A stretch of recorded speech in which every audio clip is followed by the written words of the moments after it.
what's up, man? You're live with Zumbi of Zion I. Cool. Big up my brother Amp Live. You are watching and tuned in to RubyHornet.com. My name is Zumbi from Zion I. The other half of Zion I is my boy Amp Live, the producer. So he just did the Radiohead remix. Yes, he did a Radiohead remix off the hook for free download on myspace.com/ZionI or myspace.com/DJAmpLive. So, how would you describe like how you guys come together? I know you're the MC in Zion I, but like how are your two styles come together? How do you guys vibe with each other? And it's interesting because I think, man, in terms of hip hop, we're both pretty like eclectic. Like we like a lot of stuff. Man. Like I probably listen to blues music and reggae way more than I listen to any hip hop. You know what I'm saying? In terms of rhyming and stuff.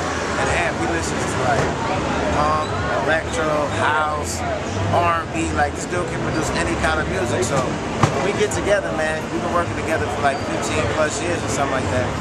We just try to be real open to each other's vibes. And we know that when we come together and do something and both our minds is on it, we both like it, it's going to be good. It's going to be a balance in the music.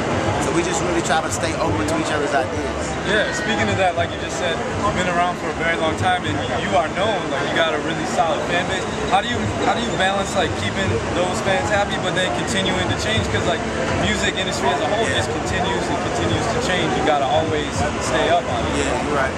I think the main thing, man, we just focus on making good music. You know what I'm saying? Yeah. Like, we care what the fans think to an extent, but you can't care too much to where you're trying to please everybody. Because you can't please everybody. The most important person to please is yourself. Your ear is really satisfied, and when you know you put time and effort into making a good product. That's the shit. You know what I'm saying? So we just focus on making good shit. And if our people's around us like it, we test it with like DJs that we know. If they feel it, then we're like, okay, we start to feel confident about it. But we're really just trying to come from the heart of what we're doing. Okay. So, in terms of touring and everything, what advice would you have to a group that's maybe younger that looks up to a group like you that is able to stay on the road and maintain pretty much? Like, how do you do that? Get your business right, man. You gotta get that online digital sales, man. That's the shit right now, man. Like CDs are cool. But it's hard, man. CDs aren't selling like they used to, and the online market is getting bigger and bigger and bigger.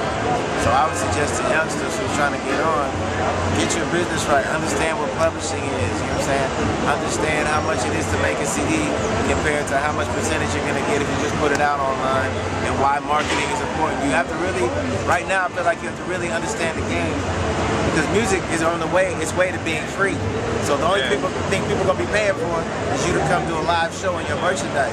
Yeah. So it's important to brand name your shit and get out there. So, I mean, that's a long conversation. Do you think that kind of setup favors artists like yourself, what you and Amp Live are doing? Or like, how do you think that the changing kind of industry, the way like music is moving digital, it's getting to a point where you can put out your own stuff. You know? It kind of seems to favor independent artists right now. Yeah, I think it really balances the playing field kind of. Because before with like majors, it's so strong marketing, and then the indies. But now like a lot of the major cats is coming down to the indie level and trying to, you know what I'm saying? Because majors, they're not doing the same numbers, so they can't support as many artists. So it just starts to balance it out. And I feel like right now it's almost like the Wild West. Like whoever's smart enough to get out there and like stamp their name on stuff, they can make money and survive as an artist. People who are like just trying to make one record and sit back, you can't do it like that no more, man. You gotta constantly update vlogs. You gotta constantly do a new song, put it on the web. You gotta do iChats and all type of shit. Because you gotta keep the fans interested in what you're doing. Well, lastly, before you go, man, just give people a little bit of what you're doing, what you have going on, shows, and you got anything you want to plug for. Zion I, we have a new record coming out, man. It's called The Takeover. It's coming out September this year, 2008. I have a side project called The Burners with my partner, The R, out of Houston, Texas. It's some real lo-fi, grimy hip-hop. For all my hip-hop heads, this is the record we made for you, man. It's called The Burners. That's going to be online only, exclusively. No CDs, limited marketing. We're just going to put it out there for the real heads. And then I got a mixtape, too. You dig what I'm saying? Zumbi Break Bread. You know what I'm saying? That's just my new mixtape, some side hustle shit.